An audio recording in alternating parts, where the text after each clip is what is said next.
Джейк сидел на ковре, перед ним лежала разноцветная груда кубиков лего. Рядом с ним, в розовой пижаме принцессы, сидела Эмили.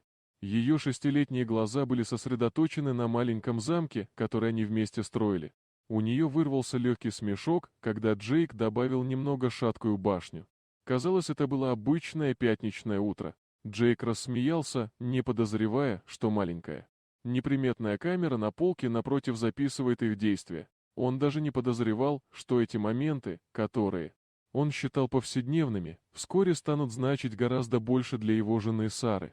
Несколькими неделями ранее мир Джейка и Сары рухнул. Однажды вечером Джейк пришел домой с работы, изнуренный и с ощущением тошноты, под ложечкой. Но то, что он там узнал, было похоже на пощечину. Он узнал, что Сара была в контакте со своим бывшим парнем Чарльзом, а Чарльз, эта тень прошлого, утверждал, что Эмили не дочь Джейка. Слова, сказанные Чарльзом, прожгли мозг Джейка, как горячие угли. Его грызло сомнение, темное облако недоверия. Несмотря на его любовь к Эмили и сильную связь, которую он чувствовал с ней, это подозрение не покидало его. Ситуация была настолько абсурдной и болезненной, что в порыве отчаяния и неуверенности он согласился на ДНК-тест. Дни, предшествовавшие результату, были пыткой. Затем пришла уверенность. Тест подтвердил то, что всегда говорило ему сердце. Эмили была его дочерью. Облегчение было ошеломляющим. Но тень случившегося все еще висела над отношениями между ним и Сарой. Он не мог просто так забыть ее контакт с Чарльзом. Сегодня утром Сара пошла за покупками. Джейк воспользовался возможностью провести время с Эмили, чтобы сократить внутреннюю дистанцию.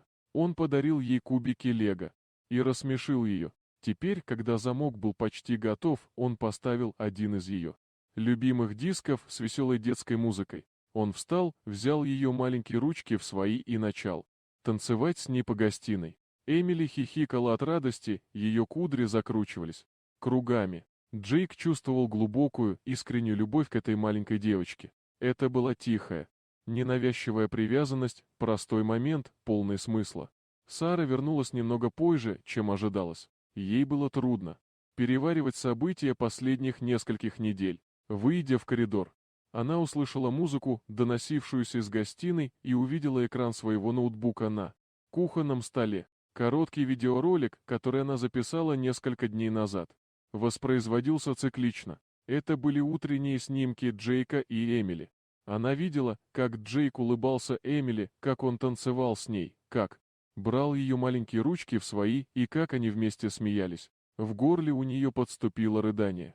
Не сам смех тронул ее так глубоко. В глазах Джейка она увидела чистую, неподдельную любовь, бесконечное терпение и привязанность, которые он проявлял к ее дочери. Слезы, текущие по ее щекам, не были слезами печали или отчаяния. Это были слезы облегчения, благодарности и любви.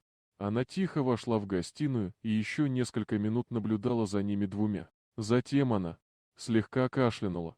Джейк обернулся и, увидев ее, осторожно отложил Эмили в сторону. Он встал и подошел к Саре. Не говоря ни слова, она обняла его, ее слезы капали на его рубашку.